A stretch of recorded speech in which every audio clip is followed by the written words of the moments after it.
शरणं गच्छामि। सम्मानित साथियों, नमो बुद्धाय, जय भीम। आज का अंबेडकर संदेश बेहद ऐतिहासिक होने वाला है। कारण श्री गांधी के ऐसे नवतर्क जातिवाद को लेकर, जातिवाद को वो बनाए रखना चाहते हैं, जाति व्यवस्था वर्ण व्यवस्था को बनाए रखना चाहते हैं। और जाति व्यवस्था वर्ण व्यवस्था को बनाए रखने के उन्होंने नवतर्क क्या दिए, वो नवतर्क हम संक्षेप में आपको बताएंगे। और साथ ही साथ इन नवतर्कों का बाबा साहब के वो 9 जवाब भी जान लीजिए कि आखिर बाबा साहब ने उन 9 तर्कों का किस तरह से ऑपरेशन कर दिया। इन श्री गांधी जी के इन 9 तर्कों का बाबा साहब ने जिस तरह से ऑपरेशन किया, पर्दाफाश किया, आप जानेंगे कि ये 9 तर्क श्री गांधी के बचकाना ही नहीं बल्कि बनावटी भी हैं। इस बात को बाबा साहब सिद्ध करते हैं।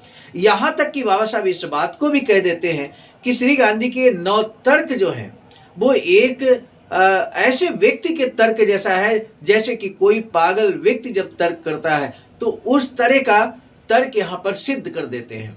आप जानिए आज के अंबेडकर संदेश में बेहद शानदार होने वाला है। आज का अंबेडकर संदेश अंत तक बात कीजिए, ये हमारा विशेष निवेदन है। आज का अंबेडकर संदेश बाबा साहब डॉक्टर अंबेडकर संपूर्ण वाङ्मय खंड 16 से पेज नंबर 295 से 298 तक अंबेडकर संदेश अपेक्षाकृत लंबा होने वाला है, लेकिन आप धैर्य बनाए रखेंगे तो निश्चित है बहुत मजा भी आपको आने वाला है आज के अंबेडकर संदेश में। और साथ ही साथ ज्ञानवर्धक भी होने वाला है। अपने आप को आप रोक नहीं पाएंगे इस अंबेडकर संदेश को जन जन तक पहुंचाने के लिए, शेयर करने के लिए। सम्मानित साथियों, Buddha Bodhisattva Ambedkar international centre BBAIC Sarnath Varanasi राज्य उत्तर प्रदेश देश भारत के सौजन्य से अब हम शुरू करते हैं आज का अंबेडकर संदेश। श्री गांधी ने नवजीवन में, गुजराती पत्र नवजीवन में 1921 और 22 में जाति व्यवस्था और वर्ण व्यवस्था को बनाए रखने के लिए 9 तर्क दिए। हम बहुत संक्षेप में, पहला तर्क वो लिखते हैं कि मुझे विश्वास है कि हिंदू समाज आज तक इसी कारण जीवित रह सका है कि वह वर्ण व्यवस्था पर आधारित है। ये पहला तर्क। दूसरा तर्क है स्वराज्य के बीज वर्ण व्यवस्था में उपलब्ध है। विभिन्न जातीय सैनिक डिवीजन की भांति इसके विभिन्न वर्ण हैं, इस बात को कहते हैं। ध्यान रख लीजिएगा, एक एक करके हम सटीक विश्लेषण बाबा साहब के शब्दों में आपके समक्ष रखेंगे। तीसरा तर्क श्री गांधी का, जो समाज वर्ण व्यवस्था का सृजन कर सकता है उसे निश्चित रूप से कहा जा सकता है कि उनमें अनोखी संगठन क्षमता है। चौथा तर्क श्री गांधी जी का है, वर्ण व्यवस्था में प्राथमिक शिक्षा के प्रसार के लिए सदाबहार साधन मौजूद हैं। पांचवा तर्क श्री गांधी लिखते हैं कि मुझे विश्वास है कि राष्ट्रीय एकता सुदृढ़ करने के लिए अंतर्जातीय विवाह अथवा भोज आवश्यक नहीं है। छठा तर्क श्री गांधी जी लिखते हैं, भारतवर्ष में भाइयों के बच्चों में पारस्परिक विवाह नहीं होते। क्या पारस्परिक विवाह न करने से उनके प्रेम में कमी आती है? ये प्रश्न करते हुए अपनी बात को रखते हैं। सातवां तर्क श्री गांधी जी का, जाति प्रथा संयम का ही दूसरा नाम है, इस बात को भी कहते हैं। आठवां तर्क श्री गांधी जी का है, जाति व्यवस्था को नष्ट करके पश्चिमी यूरोपीय सामाजिक व्यवस्था अपनाने का अर्थ होगा हिंदू उन पैतृक पेशों को त्याग दे जो जाति प्रथा की आत्मा है। और नौवां और लास्ट तर्क श्री गांधी जी ने दिया कि जाति प्रथा एक प्राकृतिक विधान है, भारतवर्ष में उसे धार्मिक रूप से मान्यता दी गई है। अब आइए बाबा साहब का विश्लेषण क्या कहता है। बाबा साहब का सटीक विश्लेषण आज के अंबेडकर संदेश का आधारशिला है। अंत तक वॉच कीजिए। अगर आपने हमारे इस चैनल आवाज का ऑफिशियल को अभी तक सब्सक्राइब नहीं किया है तो हमारा विनम्रता पूर्वक आपसे निवेदन है कि चैनल को बेल आइकन के साथ जरूर सब्सक्राइब कर लीजिए, क्योंकि हर दिन सुबह 5 बजे अंबेडकर संदेश के साथ, यानी कि बाबा साहब के हूबहू लेख या स्पीच के साथ हम मुखातिब आपके सभी के समक्ष होते हैं। तो आइए शुरू करते हैं आज का क्रांतिकारी बाबा साहब का विश्लेषण।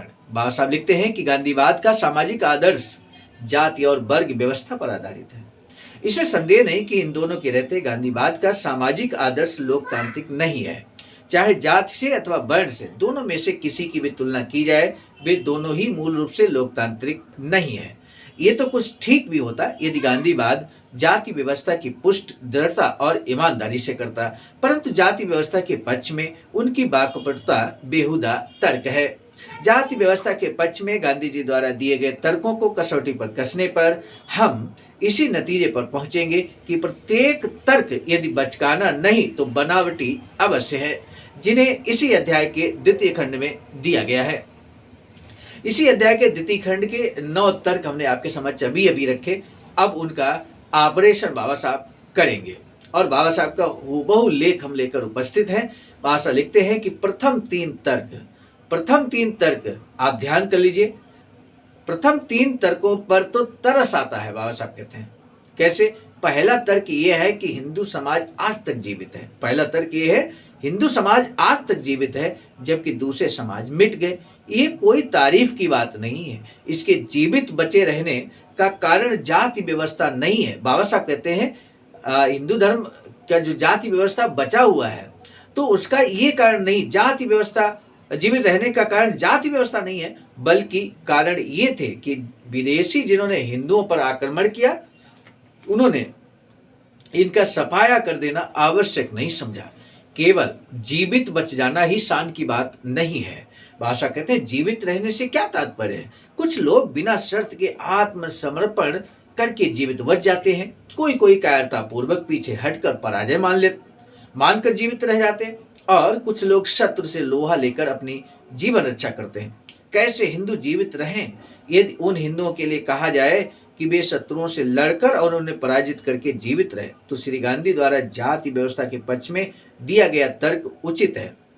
हिंदुओं का इतिहास सदैव आत्मसमर्पण एवं अधम समर्पण का इतिहास रहा है। यह सच है कि दूसरे लोगों ने आक्रमणकारियों के समक्ष आत्मसमर्पण किया है, परंतु उन्होंने आत्मसमर्पण के बाद विदेशी शासकों के विरुद्ध विद्रोह किया। हिंदुओं ने विदेशी आक्रमणकारी की मार काट का विरोध करने के बजाय पराधीनता स्वीकार कर ली और विदेशी शासन के जुए को उतार फेंकने के लिए एकजुट होकर कभी विद्रोह नहीं किया। दूसरे यह कि हिंदुओं ने दास्ता में सुविधा धर्मी बनने का प्रयत्न किया, जबकि विश्व की अन्य जातियों ने हार जाने पर भी पराजय को कभी हृदय से स्वीकार नहीं किया और लगातार विद्रोह करती रही। ऐसी स्थिति को देखते हुए यही कहा जा सकता है कि हिंदुओं की यह निस्सहाय स्थिति पूर्णतया जाति व्यवस्था के कारण रही है। चौथे पैरा में दिया गया श्री गांधी जी का तर्क कुछ हद तक स्वीकार्य लगता है। यहाँ देखिए जो तर्क सार्थक है उसको स्वीकार भी बाबा साहब कर रहे हैं और बाबा साहब कहते हैं जिसमें कहा गया है कि जातियों के माध्यम से शिक्षा के प्रसार तथा न्याय करने में सहायता मिल सकती है, परंतु ये नहीं कहा जा सकता कि प्राथमिक शिक्षा प्रसार अथवा लड़ाई झगड़ों का फैसला करने का कार्य निपटाने के लिए जाति व्यवस्था ही एकमात्र साधन है। संभवतः ऐसे कार्य करने के लिए जाति व्यवस्था से घटिया साधन और कोई नहीं हो सकता, क्योंकि इससे जातियों को बड़ी आसानी से प्रभावित तथा भ्रष्ट किया जा सकता है। इस प्रकार के कार्य अन्य देशों में भारत की अपेक्षा बेहतर ढंग से हुए हैं, यद्यपि वहाँ जाति प्रथा नहीं है। मतलब शिक्षा का प्रसार बहुत बेहतर ढंग से विदेशों में हुआ है, लेकिन वहाँ जाति व्यवस्था नहीं है। बावजूद इसके यानी कि बाबा साहब का कहने का तात्पर्य है कि शिक्षा के प्रसार के लिए जाति व्यवस्था अनिवार्य तत्व नहीं है। अच्छी सैनिक टुकड़ियां बनाने की बात हवाई किला है। गांधी जी ने तर्क दिया है ना कि हमारे यहाँ जो जाति व्यवस्था है वो एक तरह से अच्छी एक सैनिक टुकड़ी की तरह है। हर जाति एक सैनिक टुकड़ी की तरह है। ये बात श्री गांधी जी ने अपने तर्क में कहा है। तब बाबा साहब कहते हैं ये हवाई किला है। अच्छी सैनिक टुकड़ियां बनाने की बात हवाई किला है। कैसे? बाबा साहब लिखते हैं कि व्यावसायिक सिद्धांत की पृष्ठभूमि में जाति व्यवस्था से लड़ाकू व्यक्तित्व निकालना संभव नहीं है। श्री गांधी मानते हैं कि उनके ही प्रांत गुजरात में किसी भी जाति ने सैनिक टुकड़ी नहीं खड़ी की।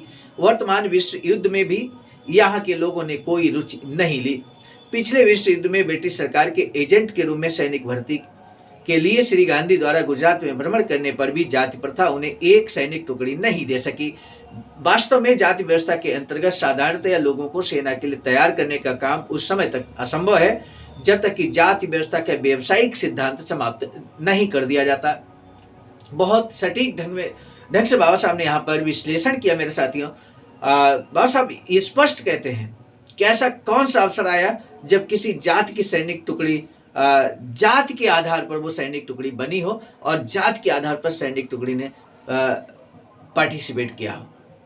तो ऐसा नहीं देखने में आया। ये बाबा साहब यहाँ पर वर्तमान में कहते हैं कि विश्व युद्ध चल रहा है, बताइए किस जाति ने वहां पर पार्टिसिपेट किया?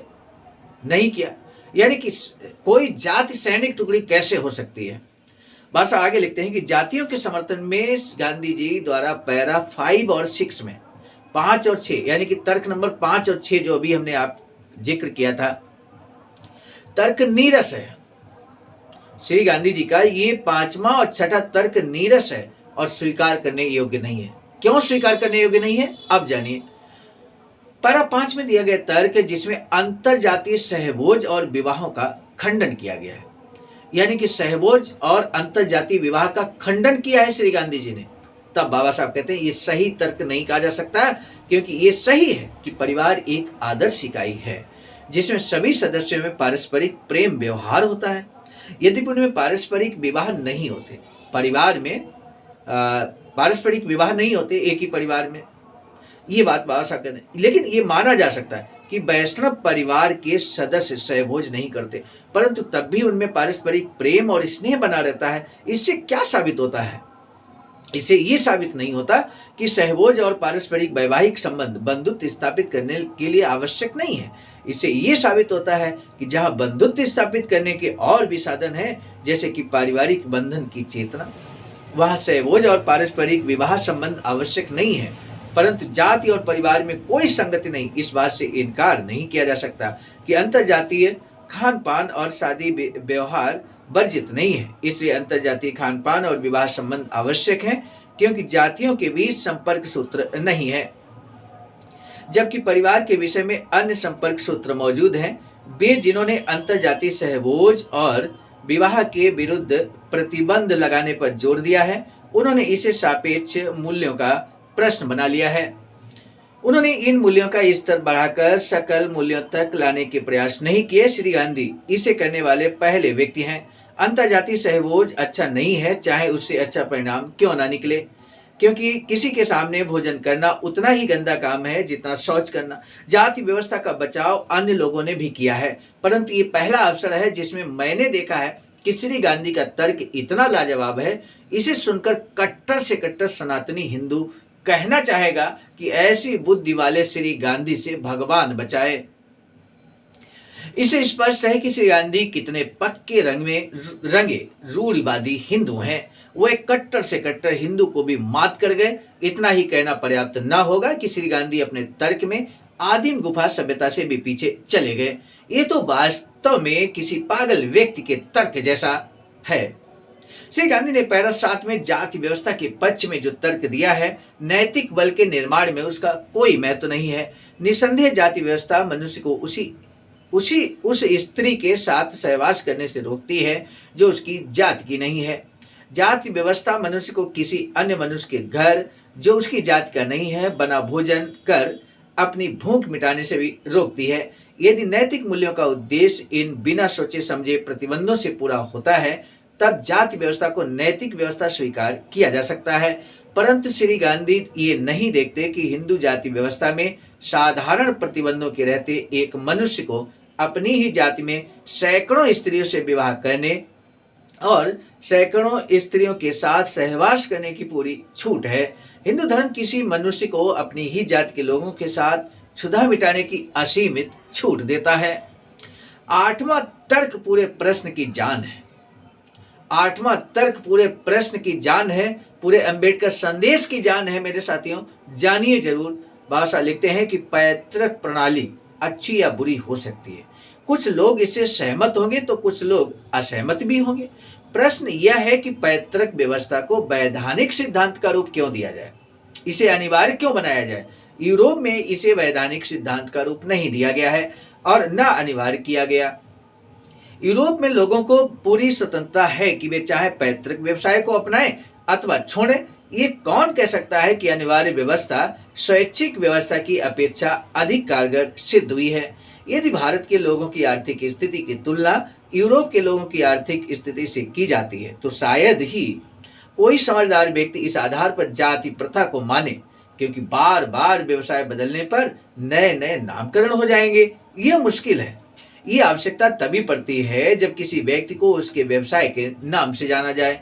ऐसे वर्ग का ठप्पा लगाना व्यर्थ है और वे बिना कठिनाई के समाप्त किए जा सकते हैं। इसी के साथ आज के भारत में क्या हो रहा है, लोगों के व्यवसाय और उनके जाति सूचक ठप्पे मेल नहीं खाते। ब्राह्मण जूता बेचते हैं, कोई इस बात की आवश्यकता नहीं समझता कि उसका जाति नाम बदलकर उसे चमार कहा जाए। इसी प्रकार जब चमार कोई अधिकारी हो जाता है तो कोई परवाह नहीं करता कि उसे ब्राह्मण कहा जाए। इस प्रकार श्री गांधी का ये तर्क पूर्णतया निरर्थक है। समाज में जाति के ठप्पे से ही लोग जाने जाते हैं, उनकी कोई आवश्यकता नहीं, बल्कि आवश्यक यह देखना है कि उसने क्या सेवा की है। जाति व्यवस्था के पक्ष में श्री गांधी द्वारा दिया गया अंतिम और 9वां तर्क बहुत ही आश्चर्यजनक और ऐतिहासिक रूप में असत्य है, झूठ है। जिसने मनुस्मृति पढ़ी है वह ये नहीं कह सकता कि जाति प्रथा प्राकृतिक है। 9वें तर्क में श्री गांधी जी ने कहा कि जाति प्रथा प्राकृतिक है, यही बात कही। 8वें तर्क में श्री गांधी ने कहा कि जाति प्रथा ही तो व्यवसाय निर्धारित करती है लोगों को, जो जिस जाति में पैदा हुआ उसी जाति का व्यवसाय करे, ये श्री गांधी जी का कहना है। तब बाबा साहब ने उस व्यवसाय के बारे में क्या कहा ये हमने यहाँ पर देखा। अब 9वां जो तर्क श्री गांधी जी का है वो यही है कि जाति प्रथा प्राकृतिक है, नेचुरल है। तब बाबा साहब कहते हैं जिसने मनुस्मृति पढ़ी है वह यह नहीं कह सकता कि जाति प्रथा प्राकृतिक है। जाति व्यवस्था को प्राकृतिक व्यवस्था नहीं मान सकता। मनुस्मृति में प्रकट होता है कि जाति विधान हिंदुओं का कानूनी विधान है, जिसे बलपूर्वक चलाया जाता रहा है। आज तक ये जिन कारणों से बचा हुआ है वे है, नंबर 1, जन साधारण को शस्त्र धारण करने से वंचित रखना। जाति व्यवस्था क्यों बची हुई है? जन साधारण को शस्त्र रखने से वंचित रखना पहला तर्क है। इस वजह से जाति व्यवस्था बची हुई है। जन साधारण को शिक्षा के अधिकार से वंचित रखना, और नंबर 3, जन साधारण को संपत्ति के अधिकार से वंचित रखना। जाति प्रथा प्राकृतिक नहीं है, इसे शासकों ने शासितों पर थोपा है। मेरे साथी सोच कर देखिए, यदि आपके हाथ में भी शस्त्र होता तो आप एक गुलामी की जंजीरों को तोड़ देते अपने आत्मबल की बदौलत। बाबा साहब कहते हैं कि जन साधारण को शस्त्र धारण करने से वंचित रखा गया, जन साधारण को शिक्षा के अधिकार से भी वंचित रखा गया। यदि हमारा समाज शिक्षित होता तो इस जाति व्यवस्था की गुलामी की बेड़ियों को वो तोड़ देता है, निश्चित ही तोड़ देता है।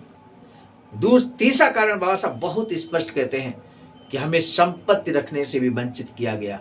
हर तरह से कमजोर किसी व्यक्ति को कर देंगे तो भला बुरी से बुरी व्यवस्था बची रहेगी, क्योंकि विरोध करेंगे तो शस्त्र है नहीं, शिक्षा है नहीं, संपत्ति है नहीं। हमें हर चीज को लेकर निर्भर आप पर रहना है, तो हम कैसे आपके खिलाफ विद्रोह कर सकते हैं? आज भारतीय संविधान की बदौलत, बाबा साहब की बदौलत, बहुजन बौद्ध महापुरुषों की बदौलत आज हमारा समाज के हाथ में शस्त्र भी है, शिक्षा भी है, संपत्ति का अधिकार भी है। मेरे साथियों, इसलिए आज हम जाति व्यवस्था की गुलामी की जो बेड़ियां हैं उनको तोड़ने में कारगर अपना प्रयास सिद्ध कर चुके हैं, और लगातार इस दिशा में लगातार प्रयास सार्थक दिशा में जा रहे हैं। तो निश्चित तौर पर हम कह सकते हैं कि बाबा साहब का जो जीवन संघर्ष है उससे आज हम लोग गुलामी की जंजीरों को तोड़कर आगे बढ़ने की कोशिश कर रहे हैं। समझ सकते हो, इसी क्रम में ये अम्बेडकर संदेश आप तक पहुंचाया जा रहा है कि आखिर हमारा समाज जागरूक बने, सामाजिक रूप से शिक्षित हो और बाबा साहब के साहित्य से वाकिफ हो। हर कोई किताब नहीं पढ़ सकता, लेकिन हर कोई सुन सकता है, हर कोई समझ सकता है सुनकर, और इसलिए अम्बेडकर संदेश आपकी सेवा में प्रस्तुत किया जाता है। अब कहने की आवश्यकता नहीं कि इस अम्बेडकर संदेश को आप जन जन तक पहुंचाने के लिए शेयर जरूर कीजिए, ये कहने की आवश्यकता तो नहीं है।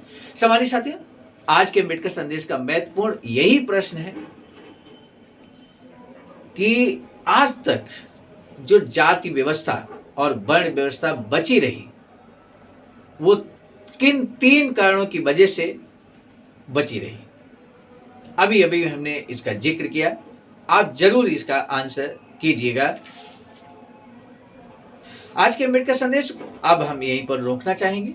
मिलेंगे नए डॉक्टर अम्बेडकर संदेश में। दीजिए इजाजत। आप सभी को सादर नमो बुद्धाय, जय भीम। सामान्य साथियों, हम एक महत्वपूर्ण बात बताना उचित समझते हैं। बाबा साहब की अधूरी इच्छा के अनुरूप एक वैचारिक सेंटर निर्माणाधीन है सारनाथ वाराणसी में, जहां पर 14,000 स्क्वायर फीट जमीन परचेज कर ली गई है ring road green city Faridpur Sarnath में।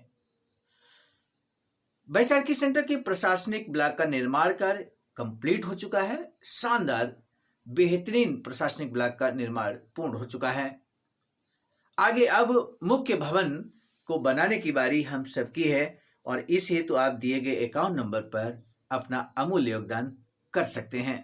आज का अम्बेडकर संदेश हम लेकर उपस्थित हुए थे मिशन नायक बुद्ध मित्र मुसाफिर सर, राष्ट्रीय अध्यक्ष आवाज का नई दिल्ली की प्रेरणा में, और साथ ही साथ संकलन कथाक्रम में परम आदरणीय विजय कुमार बौद्ध जी, प्रांतीय कोषाध्यक्ष आवाज का बिहार। प्रस्तुत करता में मैं स्वयं सर्वजीत आर्य, राष्ट्रीय मीडिया प्रभारी, IT सेल आवाज का नई दिल्ली। मिलेंगे नए डॉक्टर अम्बेडकर संदेश में, तब तक दीजिए इजाजत। आप सभी को सादर नमो बुद्धाय, जय। सामान्य साथियों, यदि आप हमारे इस चैनल आवाज का ऑफिशियल, जिस पर नियमित सुबह 5 बजे डॉक्टर अम्बेडकर संदेश आपको मिलता है, आप हमारे इस चैनल को सपोर्ट करना चाहते हैं तो हमारा आपसे निवेदन है कि आप हमारे इस चैनल को सब्सक्राइब कर लें, वीडियो को शेयर, लाइक, कमेंट जरूर करें।